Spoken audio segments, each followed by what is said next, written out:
Pemerintah Kota Makassar akhirnya mengizinkan bioskop beroperasi kembali. Terkait dengan hal tersebut, Satuan Polisi Pamong Praja Satpol PP Kota Makassar melakukan pemantauan di sejumlah bioskop yang ada di Kota Makassar, salah satunya di Trans Studio Mall Makassar. Terlihat beberapa pengunjung sedang antri di depan studio bioskop guna melakukan pengecekan suhu tubuh.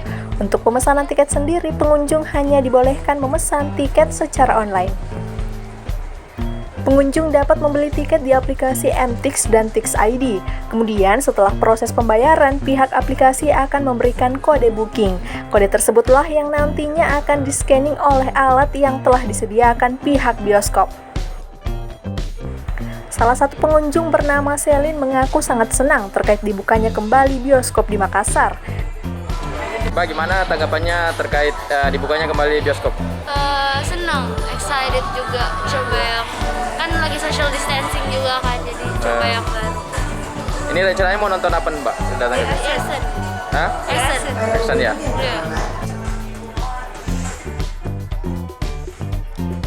Meskipun beberapa bioskop di Makassar telah diberi izin beroperasi kembali di masa pandemi saat ini, namun Kepala Satuan Polisi Pamong Praja Kasatpol PP Iman Hud mengatakan akan tegas menindak dan menyidak pihak bioskop yang melanggar aturan.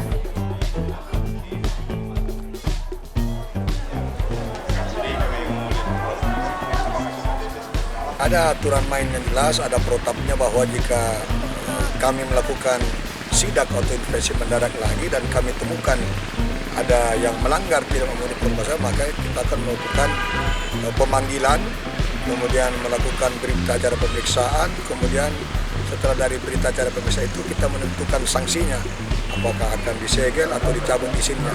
Intinya kesepakatan itu harus kita patuhi secara bersama, bahwa walaupun bioskop boleh buka, tapi protokol kesehatan itu wajib dilaksanakan, wajib menggunakan masker, kemudian physical distancing, kemudian tempat atau yang disediakan itu 50% dari jumlah normal, sehingga warga atau masyarakat yang masuk ke bioskop itu bisa aman dari penyebaran COVID-19.